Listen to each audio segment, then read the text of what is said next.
Premier League is back, baby, and we are here previewing it to see how Spurs are going to get on and just what do we think success looks like for Thomas Frank this season. We'll also be touching on the European Super Cup, so keep it right here. You're listening to the Crowing Cockerel Podcast.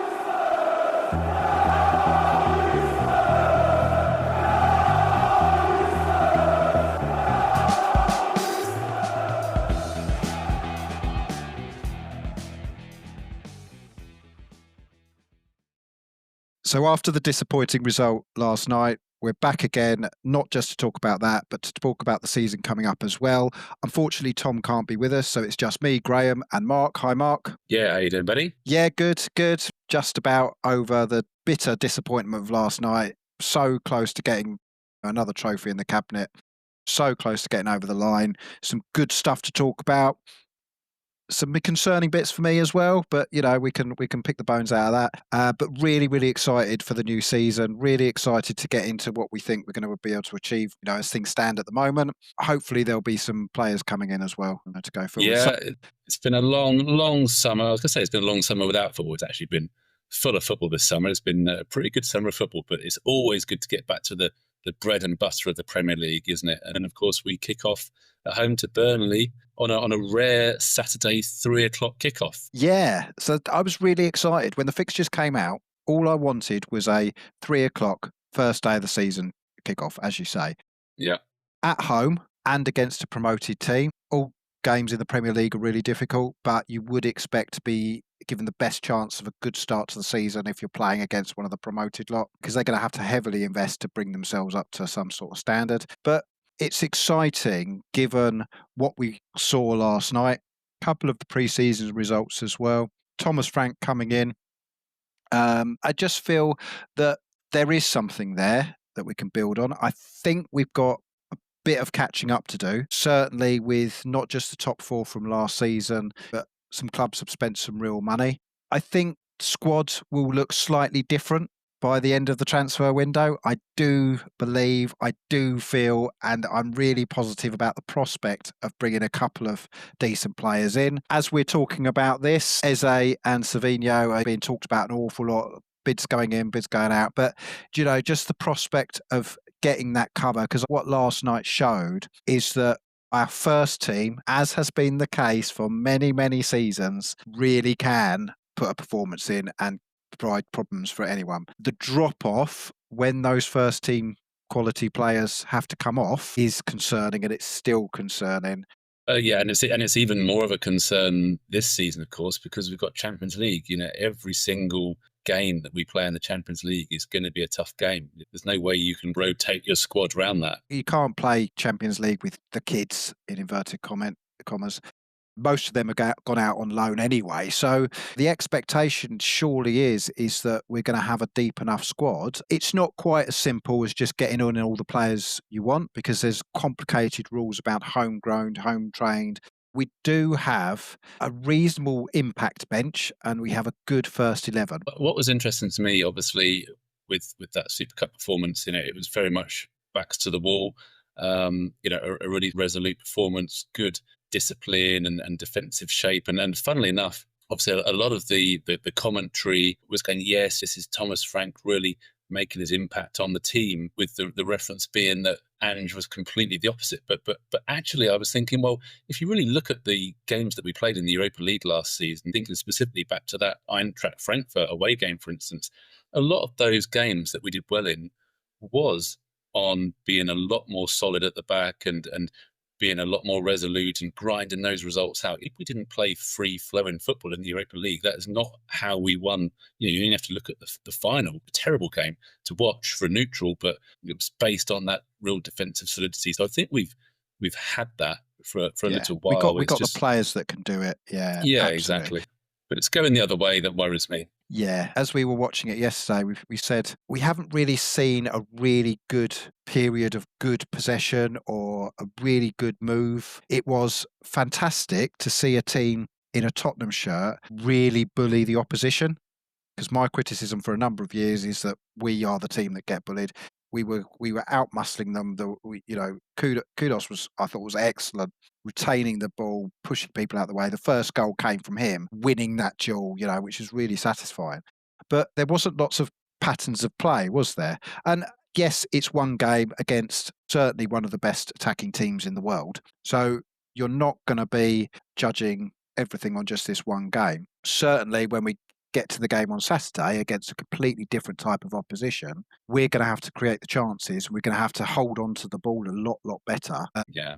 I think that's a really interesting comparison, isn't it? Because you couldn't, if you think about it, you couldn't really get two more different games, as you say.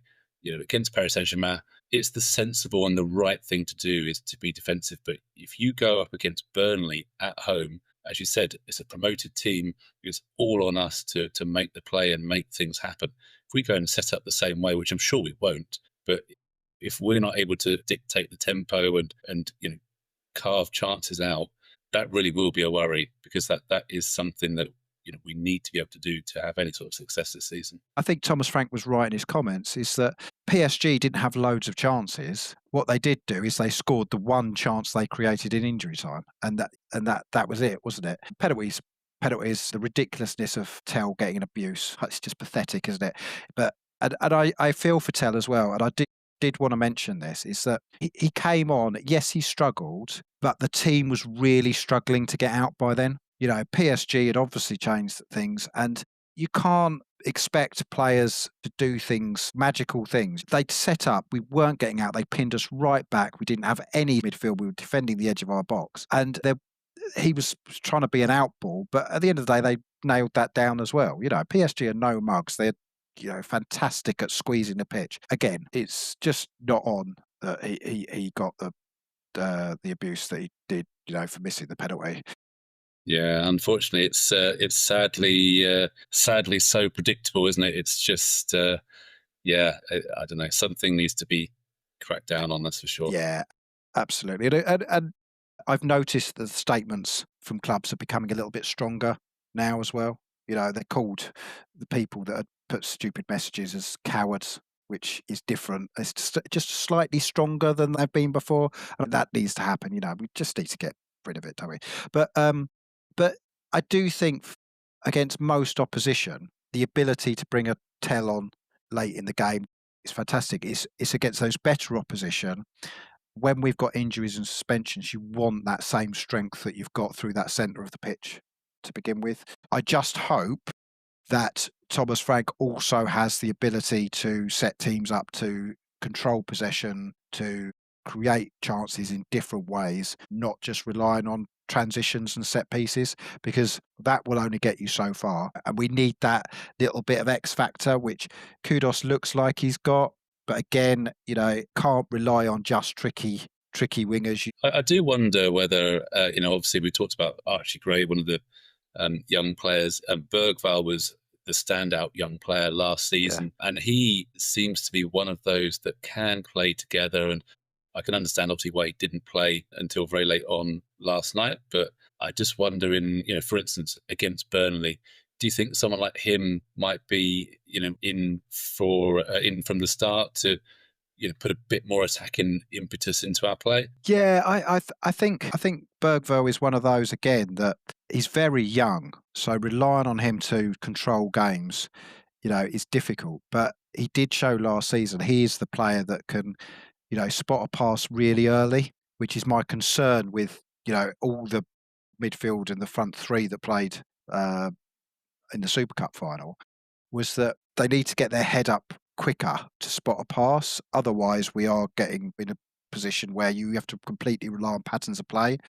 Bergvall's is the different one. Maddison is going to be a huge miss unless we get someone in that can fulfill that role and is a specialist in that role, because we don't have anybody that can play a special pass. No, for sure. We've got fantastic, tricky players and explosive players, but we don't have that cultured player that I think, when you are controlling games and you're a top team, that you do need to have. And it's that sort of player that unlocks all of those other players that you just mentioned, isn't it? Exactly. It's very easy to contain a a tricky winger, if you like, because you just double mark them and you overload that area and you end up just going backwards and sideways. And we saw that a lot.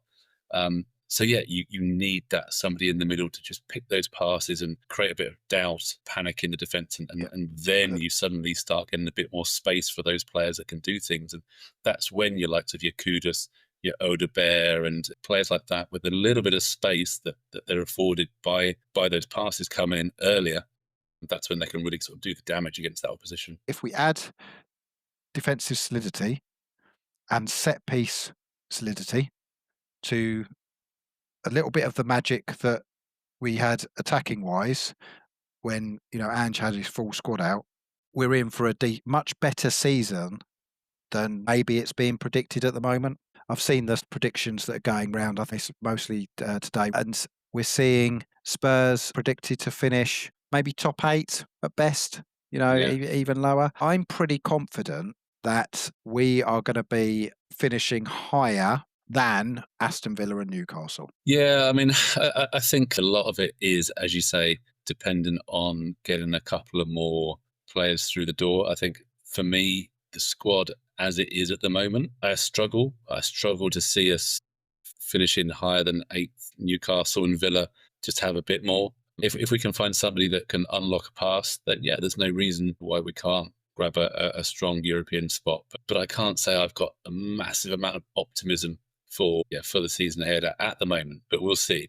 We'll see what happens in the next couple of weeks in terms of players coming in, and obviously how we start the season. If we can get a bit of momentum going, then who knows what will happen. Yeah, and I think I'm more optimistic than you or Tom. I'm of the view that there is still a few weeks of the transfer window open.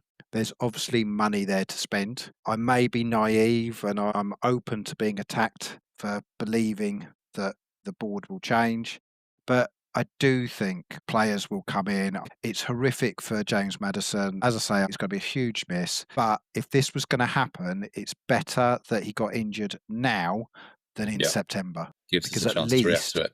yeah, there's a reaction there. Surely there's a bit of pressure being put in that really, really do need to look at bringing somebody in that can play in that 10 role. Because I like Kulusevski, he can play that role as well.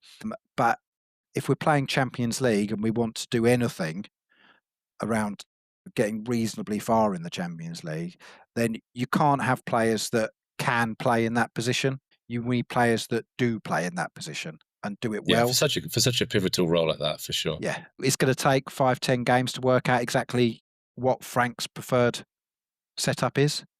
Is it a more transition based system or is it a control based system? Are we going to be going back a little bit more to Conte, who I think was a little bit more front footed than Jose. We looked a more attractive team under Conte than we did under Jose Mourinho. I would be really, really disappointed if we went back to the Jose Mourinho and try and sit in games and just have a front three that you go and play how you want and we'll use 7 players to defend. It's fine when it works. It really isn't when it doesn't. Yeah, I think he will be more flexible, and again, having the players in the squad that are able to be flexible around that always helps as well. And I thought Spence was excellent last night. He was absolutely brilliant. Yeah, it's going to be really interesting when a doggy comes back to see what happens, because I mean, also Porro on the other side. I think in terms of going forward and his distribution and his ability to cross a ball, I think he's good. And we've said in the past that the problem with the defense last season is it was always under such strain.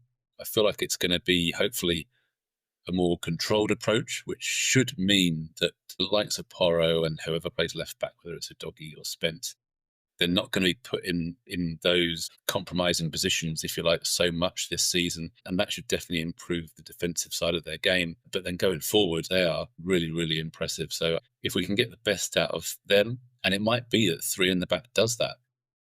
And it goes back a little bit to what we were saying about having a player that can pick a pass early, because there was a number of times, wasn't there, where Spence got really frustrated. He made fantastic runs and he needed that through ball quickly and Yeah, it or exactly. the switch of play quickly.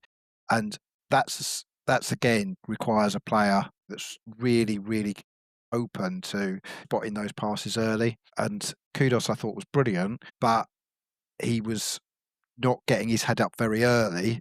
He obviously can hold on to the ball, but he doesn't seem to want to release it quickly. Yeah, he's a dribbler, isn't he? I mean, that's the issue, isn't it? Is with Kudus. I'd probably say the same with Odebear, probably the same with Tell to a slightly lesser extent. They're dribblers. They want to get on the ball and they want to take the men on and they want to run with the ball, and that's all well and good. But as you say, they need to be able to get their head up and see do whatever is the best in that situation. They have to appreciate that there will be times where there's other options, especially with our fullbacks. They're so advanced normally anyway, but that'll come. Again, it's a new partnership. They are fullbacks that are good at that as well. So we want to be able to use that. One thing I was going to ask you is where do you think Johnson fits in now? I keep reading and listening to various different people about Johnson, and despite the fact that he was our top scorer last season, there's still a surprising number of people that say he's no good, we should get rid of him. I think he's a bit misunderstood because mainly because of the position he plays, and he plays on that right wing, and people just naturally assume that a right winger maybe should be tricky, should be able to take their man on, should be able to cross a ball in, and all the rest of it. But I don't think that is what he's in the team to do. Last season, and even again, harking back to last night, we had 2 or 3 crosses that came in, and no one was there at that far post.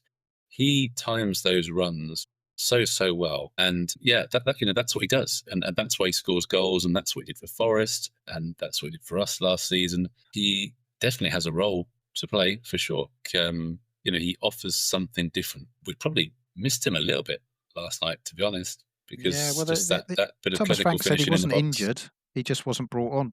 So, Yeah, so I'm very much with you. He's got an instinct that I don't think any of our other players, even we've got Solanke, who's a bit more of a goal scorer, but I don't yeah. think even Richarlison has the same back post instinct, an instinct to get in those positions as Johnson does. He scored a lot of goals last season, and a lot of them were tap-ins, but you have to know where to be to get those It was tap-ins, perfect and timing of the run, wasn't it? That yeah, was most of it. absolutely. And his finishing has improved massively. I think he starts against Burnley. I'd be amazed if he doesn't start against Burnley. Yeah, yeah, fair comment. Yeah, yeah. But yeah, and it goes back to this whole thing with Spurs, isn't it? It's like, do we always want to play pretty football, or are we prepared to score ugly goals and bully teams about and be physical? Because I loved it. I was with you. I was loving the fact that we were bullying the PSG defenders and Kudos getting in everyone's face, and I think it's great to see. Yeah. But I think 80% of the time you want us to be cultured and you want us to play nice football, but we want that ability, as we did last night, that when it dictates the need to step up. I go back to my positivity about where we're going to finish because we can put 15, 20 points on last season just by not being bullied, not going to a place like Everton and just being rolled over in midfield. I don't think that happens. And we do have more quality than most of the teams in the Premier League. Our youngsters are better quality. I I'm concerned that they're not ready enough yet, which is why we're really not in a position to challenge for really at the top end of the league. We are going to be able to play in a lot of different ways, and it's whether Thomas Frank knows when and how to do that. That's going to Yeah. be the critical thing. Well, and everything in his dossier from Brentford suggests he absolutely can. That is what he's known now for is his flexibility. And you're right. I think the biggest strength, and if you like, the biggest difference that we would benefit from will be our adaptability. Can we play different ways in different matches and even different times of matches that stop us being And so at, predictable? and at the right time. Because if I've got one criticism about that Super Cup game is that we didn't adapt to the fact that PSG were really getting on top of us. There wasn't anything that really changed apart from trying to put fresh legs on, which didn't work. So that concerns me a little bit. But it's with the caveat that PSG are a very good team. Sometimes you can't control every game in the way that you'd want to, and no matter what you try, it doesn't work because they're a very, very good set of players. But They showed their quality in the end, didn't yeah. they? Yeah. So the other big news that was just before the Super Cup, of course, is the naming of Coutinho Romero as captain. Yes, Good decision. the only decision. I don't think it came as a surprise to anybody when you look at the squad, especially now Madison is injured. I don't think Madison was really a serious contender. He's a natural captain, isn't he? Really, he exudes that confidence, and he's got that aura already. And one of the things that was interesting that they said on the commentary last night was, is it going to make him adapt to the way he plays a bit more? I mean, did Roy Keane adapt the way he played when he Yeah, was captain of Man exactly, United? We exactly. said we wanted a Roy Keane type captain, and then and there is a bit of a myth around him, isn't there? Because he hasn't actually had that many red cards. Yes, he flies into tackles, and sometimes he gets lost a little bit in the middle of the pitch because he's run out and flown in. But that's more down to the coach getting him to pull himself back rather than because he's a phenomenal defender when he's on it, isn't he? Absolutely phenomenal. He knows how far he can push it. He's not stupid. He's not a Yeah, youngster. He has been around the block several times. He knows what he can and he can't do. And it looks like he's out of control, but I wonder how much of it he knows exactly what he's doing most of the time. And yeah, you'd love to see it. yeah, and he doesn't pull out of challenges, so there will be some games where he's going to get himself into trouble, but a Yeah. lot of games he's going to put the fear of God into who he's marking because they know he's going to go through them. I mean, it was hilarious in the friendly against Bayern, wasn't it? He went through Kane about 3 times, just like, "Hello, mate, how are you doing?" Yeah. Smash, Yeah. smash, smash. Exactly. But yeah, Exactly. No, I think is yeah. I can't think really who else was in contention. I think it's a pretty obvious and a worthy appointment. and the other thing that this creates is certainty. He's certainly not going in this window.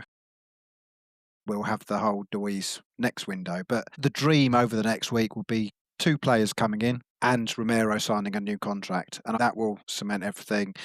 Spence apparently is signing a new contract Yeah, imminently. that's good. That's Um, good. and I think he deserves that because he's, as you say, he was absolutely fantastic. And a quick shout out before we move on from past news: how good was Sarr last night in the Super Cup final? He's had a fantastic pre-season. He obviously scored those couple of goals against Wickham and then that amazing halfway line against the Gooners. But just his energy, and he gets up and down. He has a bit more of a threat in front of goal now, and he really could be someone who could have a big season, I think, this year. Yeah. And we've got to remember he's young still. He is still, Yeah, yeah. What is he, 21, 22? so this is the thing. We buy probably too many kids at once, but when they start developing, we could have some really, really good players on our hand. Right. So shall we move on then to what our predictions are for the season? Yes. So Tom's place prediction is seventh. And the reason he's put for that is because he just feels that the clubs that have been in the top four and in the Club World Cup have done too much good business in the transfer window so far, for us to get into that top four. And then it's a bit of a scrum underneath that. But what he does think is that we're going to get quite far in one of the cups, so either the FA Cup or the League Cup. Yeah, it's interesting because I was almost going to say the opposite in terms of the other clubs. I agree in terms of your top four. I think obviously Liverpool are doing crazy business. Arsenal will obviously be up there, City, and then probably Chelsea. I'd say is my shout for top four.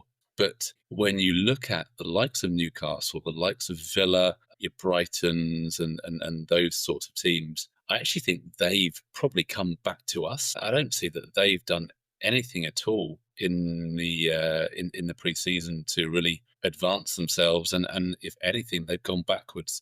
So it goes against what I was saying earlier in terms of me thinking we're going to finish sort of eighth place or something like that, but I do think that, yeah, potentially. I mean, it's going to be we're in the mix with those sorts of teams, with your Newcastles and your Villas, and yeah, I certainly think they had a big head start on us, but they've gone backwards, and I hope obviously we're going to go forwards. So yeah, I tend to agree. Seventh or eighth would be my sort of prediction. I'm going to be the positive one then, assuming that Champions League goes to fifth place. We'll get back in the Champions League next season as well. Really, like winning the Champions League. I'm not that positive. I'm optimistic, but no, I'm being realistic. We'll get to 5th place. Yeah, okay. And the reason for that is that if keeping enough of our first team fit, even with Ange not prioritising any sort of defence, which may be a bit harsh on him, but he still finished 5th. He still finished 5th and he still got the Champions League. Then last season was a completely different season. I do not believe that's reflective of the squad that we've got. I also believe that a bit like when you play Football Manager or Championship Manager, when the season refreshes, everybody that's under the age of 20, all their scores massively jump. So, Bergvall's a season down the line, Gray's a season down the line, Sar's a season down the line. They've also now got that experience of going through a really difficult season, playing in really troubled times, backs against the wall, but coming out with medals at the end of the season, knowing what that requires, knowing the sweat, the toil and the tears that goes into that. So I'm really, really quite positive that even without more signings, we are still a top 8 team. And I think quite comfortably, because I do think Newcastle and Villa are coming back towards us. I still believe first team for first team, we've got a better first team than both them, player for player. Our issue is, can we keep people fit enough? Have we got a deep enough squad? Probably not to go into the higher echelons of the league, probably not to get to real latter stages of the Champions League. But 5th place is pretty reasonable expectation, given that we've achieved that quite recently and we're with a pretty similar squad. The cups and things, the Champions League is a weird one, isn't it? Because you're going to play 8 games, but you'd expect us to get at least into that playoff section of the league and go to another Yeah, round. exactly. It's basically, in old money, it's saying you need to finish 3rd in your group. Just don't finish bottom of your group, isn't it? And Yeah.